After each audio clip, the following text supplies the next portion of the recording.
Boa tarde a todos. O caso de hoje trata-se de uma investigação que começou aqui no Ministério Público, no GDEC, que é o Grupo de Repressão aos Delitos Econômicos. Uma investigação iniciada no começo de março desse ano, aproximadamente. A investigação chegou a algumas conclusões que eu vou referir aqui resumidamente, depois vocês vão ter cópia desse meu resumo aqui, portanto não precisa anotar se não quiserem, já pedi para a assessoria de imprensa copiar, que nós chamamos a operação de hoje, Operação Pecunia Non Olet, significa dinheiro não tem cheiro. Isso, se vocês forem pesquisar, depois remonta um fato ocorrido na Roma Antiga, do imperador romano. Então vocês deem uma olhada que vocês vão entender o motivo do nome. O alvo principal era a pessoa de Marcos Vinícius Vanucchi.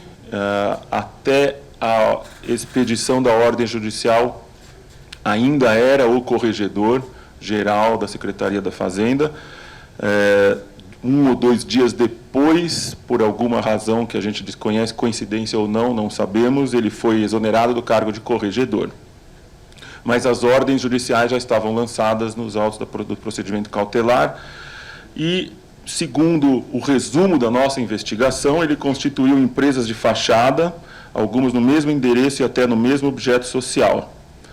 5 das 6 sem empregados registrados em nome todas de interpostas pessoas, principalmente em nome da mãe, da ex-esposa, da qual, segundo a nossa investigação, em relação à qual ele fez a blindagem patrimonial, tirou tudo do nome dele, colocou o nome da ex-esposa, então se separou e depois colocou diversos imóveis e constituiu empresa e transferiu cotas e etc. em nome da ex-esposa e, por coincidência, hoje, é o que a gente já esperava, ele foi encontrado na busca e apreensão exatamente na casa da ex-esposa. E ele viajou, pelo menos pelos nossos levantamentos, depois de separado, 2 vezes para o exterior com essa ex-esposa. Tá? Ele, durante esse período que ele era corregedor, ou aproximadamente um pouquinho antes, ou principalmente durante esse período, ele adquiriu mais de 60 imóveis, nós contamos 65 imóveis, muitos deles ele negociou, então ele teve um aumento absolutamente injustificável de patrimônio, justamente, na sua maioria, após assumir o cargo de corregedor-geral da Secretaria da Fazenda. Ele determinou, pelo menos recomendou, e isso foi seguido pela administração da Secretaria da Fazenda, alguns procedimentos administrativos fiscais, nós ainda estamos levantando outros, que eram instaurados por enriquecimento ilícito de outros fiscais, arquivando de uma forma completamente desarrazoada. Eu preciso fazer um parênteses aqui para dizer que isso não é novo na Corregedoria da Secretaria da Fazenda. Eu mesmo, a meu cargo, tive outros casos que envolviam esse tipo de enriquecimento ilícito de delegados regionais tributários, que agora são ex-delegados, cujos processos estão em andamento na 24ª Vara Criminal da Justiça, e que seguia basicamente os mesmos modus operandi de colocar, abrir empresas em nome de familiares, colocar bens e cotas e valores, altíssimos valores circulando nas contas dessas empresas, e isso virou um processo por lavagem de dinheiro que está em andamento ainda. Então, e naquela ocasião, da mesma forma, naquela ocasião, apesar dos corregedores auxiliares sustentarem que deveria ser aberto um procedimento administrativo, o então corregedor determinou, junto com o coordenador da administração tributária, os arquivamentos. Então, é uma forma que a gente entende absolutamente injustificável. O fiscal com patrimônio absolutamente incompatível com o salário, abre empresas e a Secretaria da Fazenda não se preocupa em ver quantas empresas, em nome de quem são que estão essas empresas, um valor altíssimo circula e desde mais de 4 anos nenhuma providência efetiva é tomada pela Corregedoria da Secretaria da Fazenda. Então, nós constatamos uma evolução de patrimônio financeiro e de imóveis em nome das empresas e de interpostas pessoas, especialmente a mãe, ex-esposa e filhos, para dissimular a quantidade de bens e valores cuja origem não se justificam. Ele realizou inúmeras e sucessivas retificações nas declarações anuais de ajuste de imposto de renda, isso levantado pela própria Receita Federal, muitas delas em datas próximas aos termos de prescrição fiscal, adicionando patrimônio sem correspondente lastro de ganhos. Só a ex-esposa, nos últimos 7 anos, apresentou 24 declarações de imposto de renda entre os originais e retificações. Então, eu não sei se dá para entender esse modus operandi. A pessoa faz uma declaração que tem uma determinada renda e um determinado patrimônio, vamos supor, em 2013, supostamente. Passa o tempo, ele faz 1, 2, 3 retificações. Há dias de vencer o prazo decadencial de cobrança do imposto por parte da Receita, para exatamente desviar a atenção da Receita, ele faz uma retificação maior e, embora tenha a mesma origem de lastro financeiro, ele declara 5 vezes mais de patrimônio. Isso, teoricamente, deveria fugir às vistas da Receita Federal, porque eles perdem o controle. O interesse da Receita Federal era, principalmente, de fiscalizar a cobrança de tributos e não se preocupavam, pelo menos até agora, com essa questão da lavagem de dinheiro. E agora eu tenho que enfatizar aqui que fizemos um trabalho conjunto, Ministério Público, Polícia Civil e Receita Federal, que deu um resultado excelente, e assim que nós pretendemos e vamos continuar trabalhando em todos esses casos. Ele, então, apresentou essas declarações de imposto de renda, não obstante serem incongruentes, sem lastro financeiro para a declaração do patrimônio que ele tinha declarado. As declarações e retificações, tanto dele como das interpostas pessoas, que são a mãe, a ex-esposa, os filhos e das empresas, todas partiram de um mesmo computador, que hoje foi apreendido. O contador que tratava das empresas dele já era envolvido em fraudes contra a Previdência Social. Todos esses elementos fizeram com que nós fizéssemos pedidos de medidas cautelares dentro do procedimento cautelar, que hoje desencadeou nessa operação, que nós chamamos de pecúnia non olet, e as medidas judiciais determinadas pelo juiz, eu não posso entrar em muitos detalhes, mas foram basicamente as seguintes: sequestro de 37 imóveis que ainda estavam em nome dele ou das empresas ou das interpostas pessoas. Suspensão das atividades destas empresas, o sequestro das cotas integralizadas dos valores depositados nas contas e aplicações destas empresas, o afastamento do cargo de auditor fiscal do Estado em relação a ele e a proibição dele manter contato com quaisquer outros agentes fiscais de renda do Estado de São Paulo, a busca e apreensão em 9 locais diferentes, que foram executados hoje em conjunto por Ministério Público, Polícia Civil de São Paulo e Receita Federal. E a prisão temporária decretada por hora por 5 dias. Essa é uma investigação que, como vocês estão vendo, não vai terminar agora, não termina agora. Esses são os detalhes que, por enquanto, eu posso passar a respeito do que foi feito. Eu não sei se agora o doutor Felipe ou a doutora Fabíola querem fazer alguma observação, algum comentário a respeito do trabalho ou da atuação conjunta, mas, em resumo, foi isso que aconteceu hoje. É o que eu posso passar, por enquanto, de informações para vocês, porque a investigação vai continuar. E, evidentemente, não é possível, eu posso responder, eventualmente, algumas perguntas, não todas, para não prejudicar o próprio andamento e os próximos passos da investigação. Então, dar uma sequência de fatos para a gente? Por exemplo, quando que ele assumiu o cargo, ele é auditor há quanto tempo, quando que ele se separou? Mais ou menos o que eu lembro de cabeça, ele foi auditor da região de Campinas e Jundiaí, Itatiba, que é o lugar onde ele tem muitos desses imóveis. Essa investigação também começou a partir de uma denúncia que eu não posso dar detalhes, mas que teria havido isso, uma prática de corrupção em relação ao Magazine Luiza, que é uma empresa de grande porte. No começo de janeiro de 2016, ele assumiu o cargo de corregedor da então nova Corfisp. Até então, a corregedora se chamava Corcat, e era ligada diretamente à Coordenadoria da Administração Tributária. A Corfisp passou a ser ligada, a corregedoria com outro nome, passou a ser ligada diretamente ao gabinete do secretário da Fazenda do Estado de São Paulo. Então, a separação dele, eu não tenho a data exata, mas foi no início de 2016. Tá? Logo que ele assumiu o cargo. Mais ou menos nessa época. Depois, então, houve essa separação, mas, não obstante, muitos dos bens foram traspassados para o nome da mulher para empresas. Algumas já haviam desde 2012, outras foram criadas em nome da mulher, da mãe e de terceiras pessoas também, e dos filhos. Os alvos principais foram 6 empresas, algumas delas sediadas num mesmo endereço, muitas delas em endereço residencial, em que, não, evidentemente, não há nenhuma empresa ali, só o nome da empresa nos endereços residenciais. Então, passou muitos bens, e o patrimônio dele, eu não posso dar detalhes de números, mas cresceu, inclusive, dos filhos que não têm profissão, não declaram imposto de renda, um deles, a esposa e a mãe são professoras primárias, com patrimônios, eu vou dizer um número básico, porque eu não posso dar detalhes, fazem parte da quebra de sigilos, mas em torno de 5, 6, 7, 10 milhões de reais. O patrimônio cresceu nesse período. Tá? Quando foi esse caso, Magazine Luiza? Não posso dar os detalhes. Foi da época que ele era fiscal, antes de 2016. Antes de ele assumir. Depois, como corregedor, ele não tem função fiscalizatória.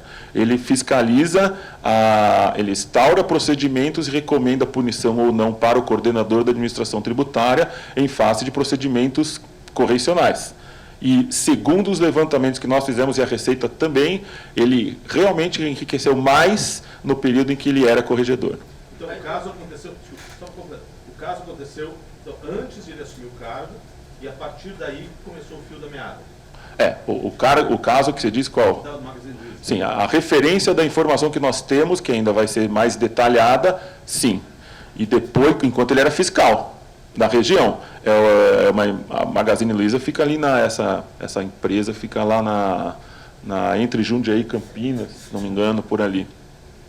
E a informação que tem é essa, vai ser, evidentemente, quando a gente faz alguma investigação como essa, não dá para a gente aprofundar até determinado momento, porque a gente conta que o investigado não sabe da investigação.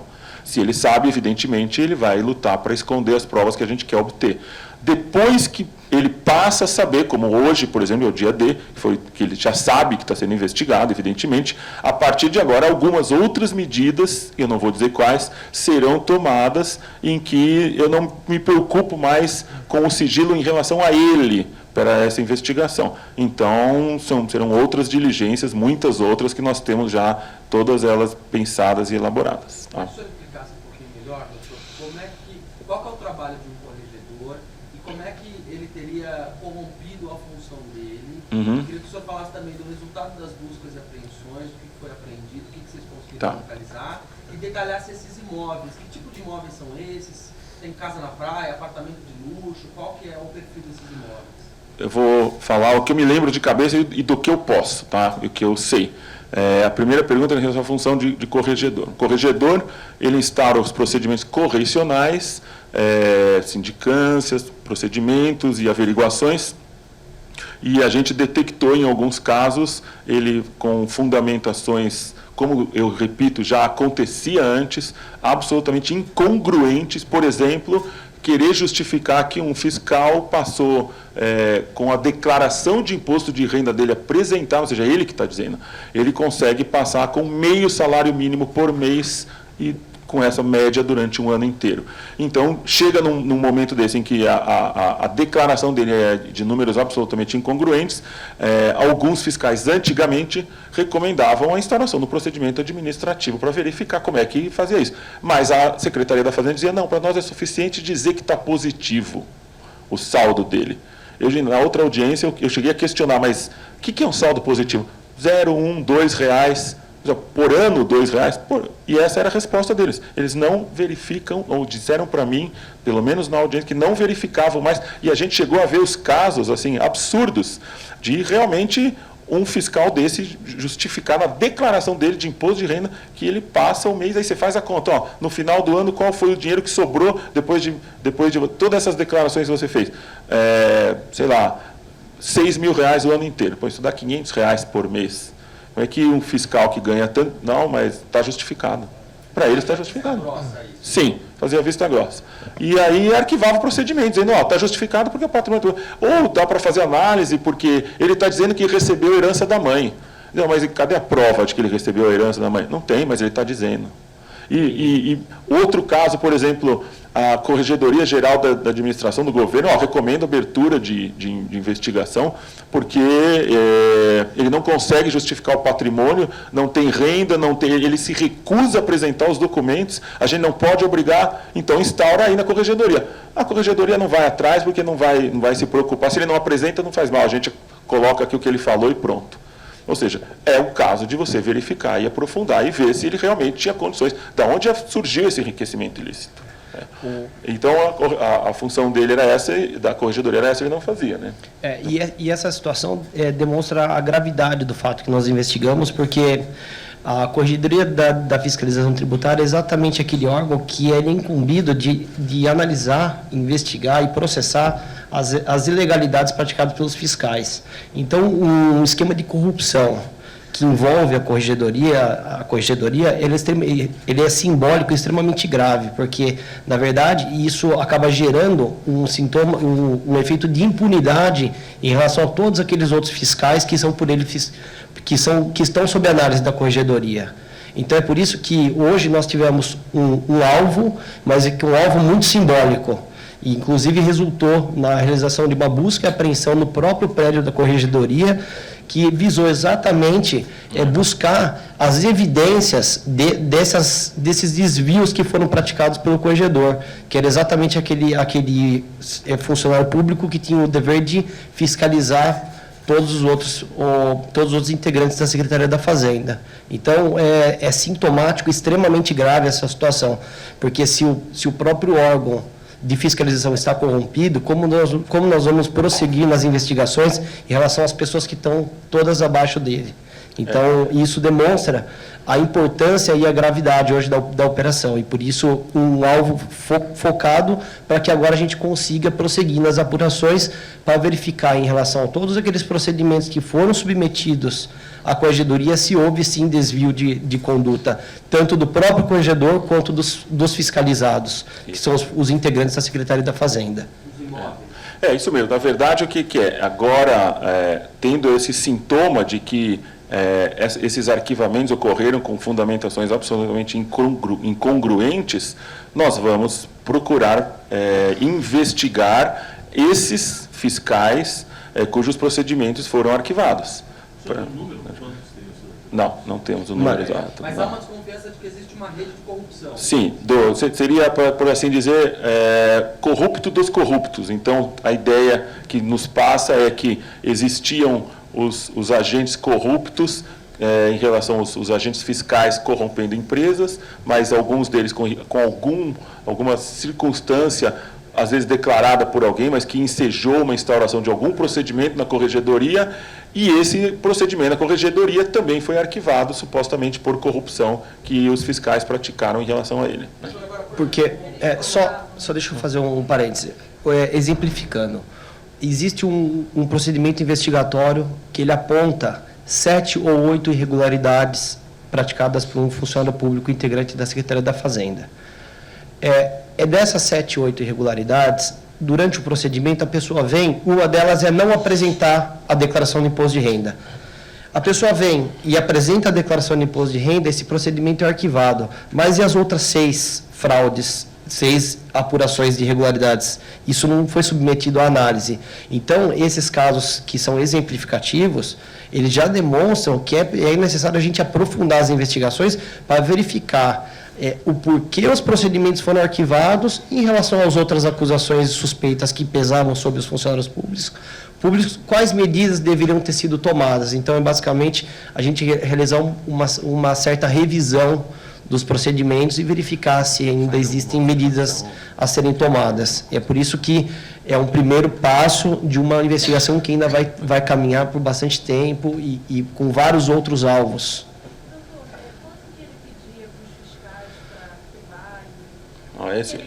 Isso, por enquanto, nós vamos aprofundar e, no momento, não é possível falar detalhes dessa parte da investigação. Doutor, agora, como é que fica o papel do secretário? Se é um esquema de corrupção antigo, conhecido, e o órgão, a Corregedoria é ligada ao gabinete do secretário, os secretários são omissos, são incompetentes? O que o Ministério Público Nós não... nesse sentido? até o momento, não temos nenhuma evidência de nenhuma participação ativa de nenhum secretário.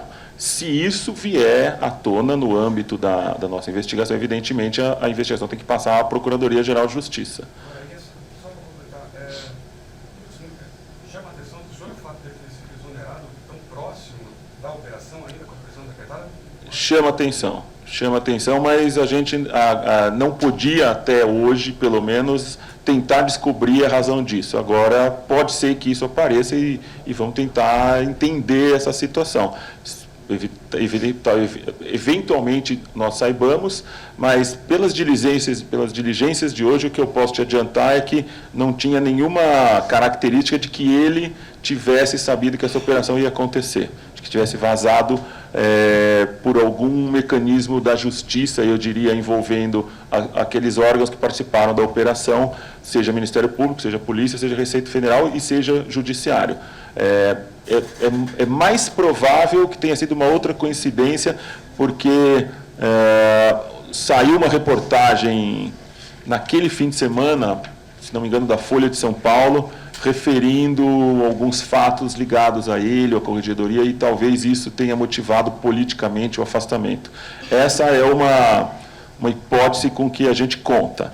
Na verdade, isso deixa de ser assim, tão importante nesse momento para nós queremos aprofundar a investigação para provar os fatos. Mas chama atenção? Chama. É interessante.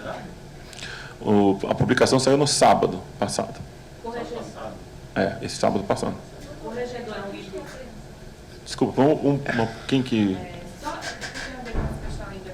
Se o cargo de corregedor é um cargo de livre provimento, quando que ele foi nomeado? Ele já era investigado antes de ser nomeado corregedor? Não, ele não era investigado antes de ser nomeado corregedor. O cargo de corregedor é de nomeação do secretário, hoje em dia, pela nova Corfisp, com um mandato de 4 anos. O mandato dele faltavam aí em torno de 7 meses, 8 meses, algo assim. A gente não tem ideia se... E é possível, ao que me parece, é coisa própria da Secretaria da Fazenda, então eu não tenho informação precisa. Mas ao que parece, pode ser reconduzido mais uma vez por mais 4 anos, mas também quem nomeia e destitui livremente é o secretário, e foi o que aconteceu nesse caso. Tá? A razão efetiva pela qual ele foi exonerado é uma pergunta a ser feita, se caso, para o próprio secretário, porque é a caneta dele que resolve. Tá? Você... Doutora.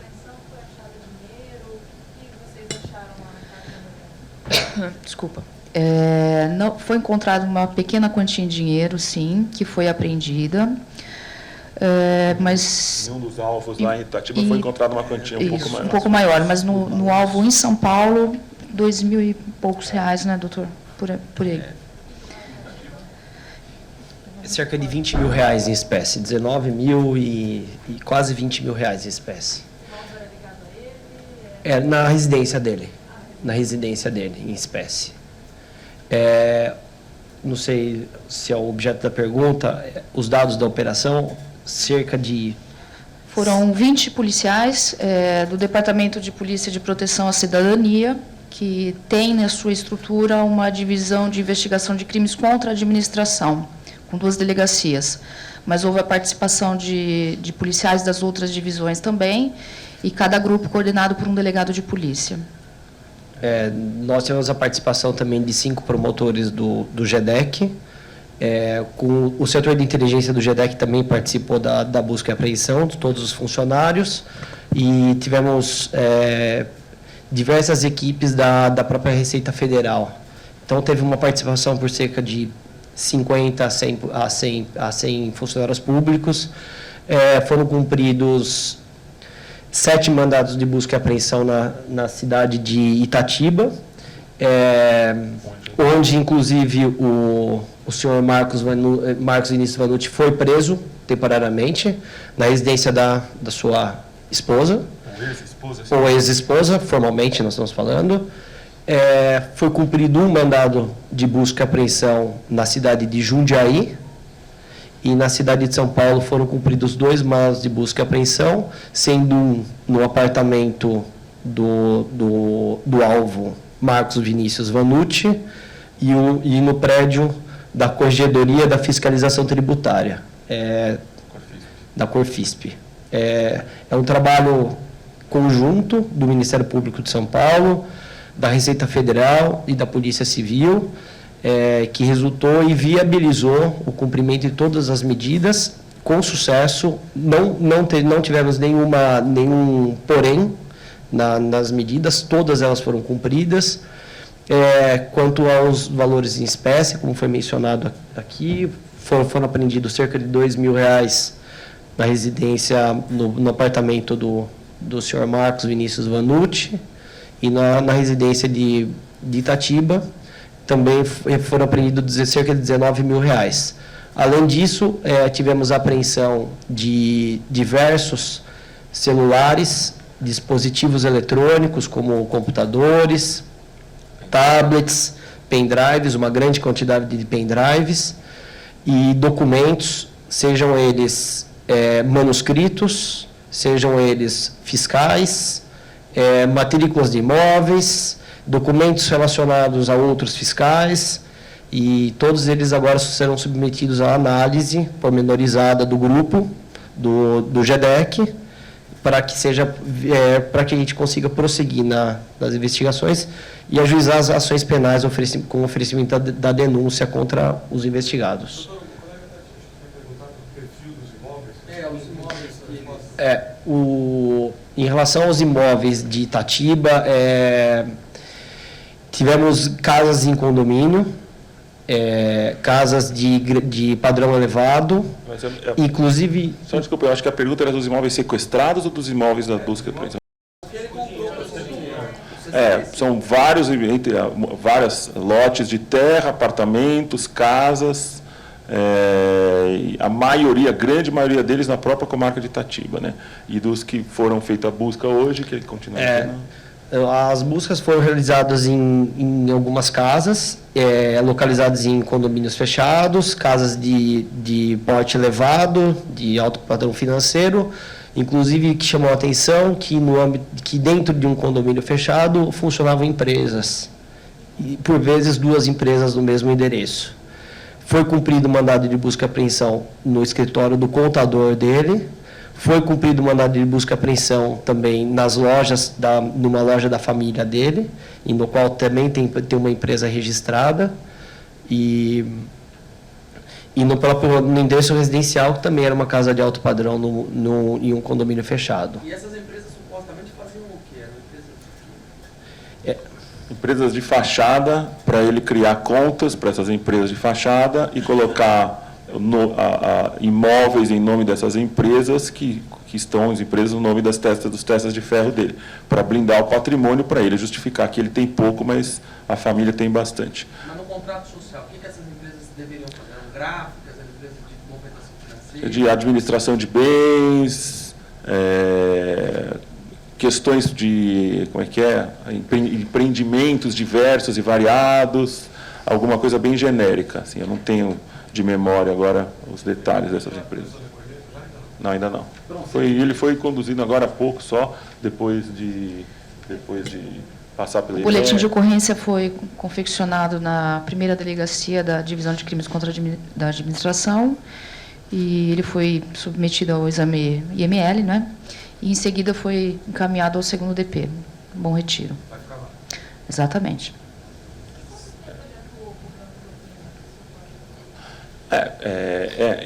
Esses são detalhes da investigação que vão ser mais bem explorados a partir de agora, quando a gente conseguiu recolher dentro da própria corregedoria as informações que imaginamos que sejam úteis para dar continuidade a esses fatos. Então, eu não tenho, evidentemente, não poderia ter solicitado essa informação antes dessa operação acontecer, exatamente pela questão que eu falei da surpresa da diligência.